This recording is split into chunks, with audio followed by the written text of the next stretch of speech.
Hello Year 9 and welcome to your taster lesson for EPR at GCSE. Now the easiest thing I thought of to do with you with regards to a taster session that's only 10 minutes long is to literally pick a lesson from my actual course, so this is an actual PowerPoint that I use to teach the GCSE, and just talk you through it. And not all the lessons are exactly the same, they don't follow the same structure, but here's a taster. This is an actual lesson that I have taught to GCSE students in the last year. So I wanted to debunk the myth that EPR is just a study of religions. There is a large part of that, but this is from the thematic unit, the one that tends to interest people quite a lot. And this lesson was on the value of the world, and the objective is to understand Christian beliefs about the value of the world and the duty of humans to protect it. So I would start this lesson by giving every student a sweet. On their desk they would be given a sweet, and that sweet is theirs. Okay, now in the lesson you have to choose what you're going to do with that sweet, and the choice is completely yours. You could, number one, eat the sweet. You are allowed to eat it in the lesson, that permission is given, and it's up to you because the sweet belongs to you, I'm giving it to you. Or the other option is you could return the sweet at the end of the lesson and see what happens. Now the choice is completely up to you. There's no strings attached, but you have to make the decision now. So what I would do is I would ask students at this point to either write in their books, eat the sweet or return the sweet. Then if they've chosen to eat the sweet at any point in the lesson that they so wish, they get to eat it, and if they return it, then they leave it on their desks.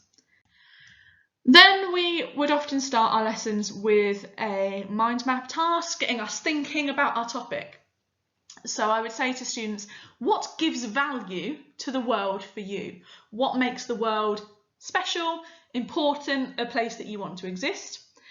And then the challenge is to try and think about, can you categorise these concepts into the idea of awe and or wonder?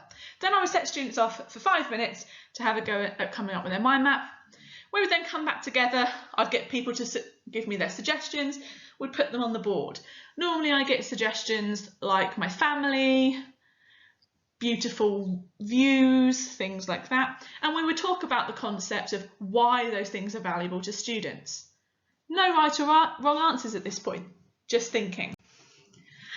Then, in most of my EPR lessons, I have some sort of video elements to try and introduce the topic in a different way, and also so students don't just have to listen to me talk all the time. So I'm going to show you the video on the concept of stewardship. In this unit on science and religion, you will also need to be able to explain Christian ideas about stewardship.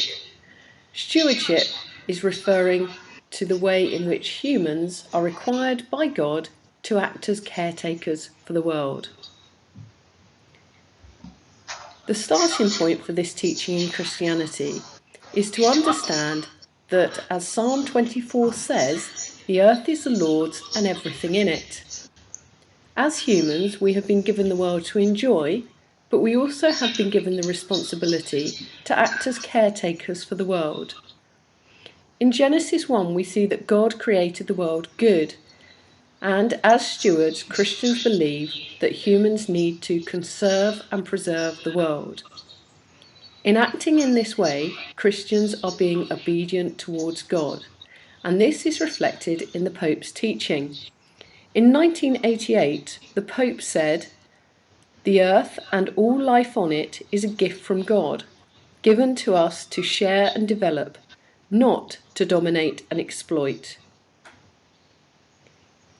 In looking after the world in this way, we are also showing love towards our neighbour as commanded by Jesus. As we care for the environment, we make sure it is in a good state for future generations who may come after us. God himself cares for the smallest things in creation, including the grass which he clothes and sparrows. This is seen in the book of Matthew. Christianity teaches that as human responsibility, we should do the same. Stewardship extends also to how humans relate to animals. In Genesis, humans are given authority over animals, and we therefore can use animals for human benefit. However, Christians believe we also have a responsibility to care for animals and ensure that they are not treated unacceptably, as they are still an important part of God's creation. Unnecessary suffering being caused to animals is therefore unacceptable. And so, for example, many Christians will disagree with using animals for cosmetic testing. There are other ways of using animals that many Christians agree with. For example, using animals for medical testing, where the research will help relieve pain and suffering for people. Using animals for work, for example, police dogs. After the flood, God also gave Noah permission to eat animals for food. So, whilst humans are able to use animals, they should not ever cause any unnecessary pain or suffering. So at this point, putting these Christian teachings on stewardship into practice, we can enjoy the world, but also look after it and keep it the way God would like us to. Okay, I jumped in a little bit early there, but that happens in lessons too, so I left that in to show you that I'm human and these sometimes make mistakes. Now, what we'd normally do in the lesson is we'd talk about the key concepts that have come up from the video. I would clarify anything that people weren't unsure or were unsure about. Students would normally have been taking notes as they go. So then I would talk to the class about the two main concepts, stewardship and dominion. And we've discussed what stewardship is, this idea that humans have been given the earth as a beautiful place to look after. It's a gift from God. It's been made by God for us to use as humans, but not to destroy it. And then this concept of dominion, that actually God has given us the earth to have authority over and power over, and we can rule it whichever way we wish. Some Christians then, I would explain, think that this means they can do what they want with the earth.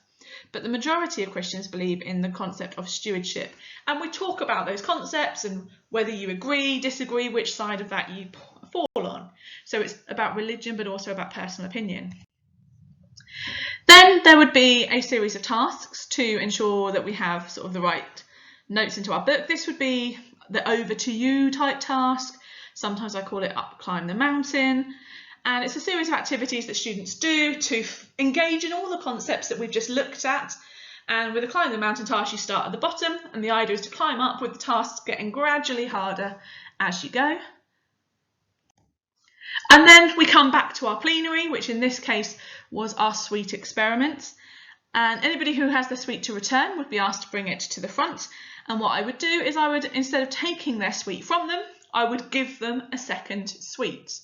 I would then ask the class to explain, well, how does this link to the lesson? And I'm not going to tell you the answer to that. If you want to know, you have to take EPR at GCSE. And it might just be that you have some thoughts on that. So this is I promise you, this is an actual lesson PowerPoint that I've just talked you through from the thematic units.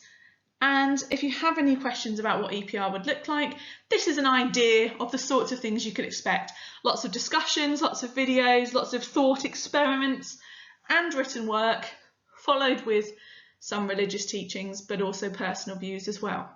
I hope you found that interesting, I hope you found that useful, and I hope to see lots of you in EPR next year. My name is Miss Pitts, I am the EPR teacher at GCSE. Please join me. Thank you.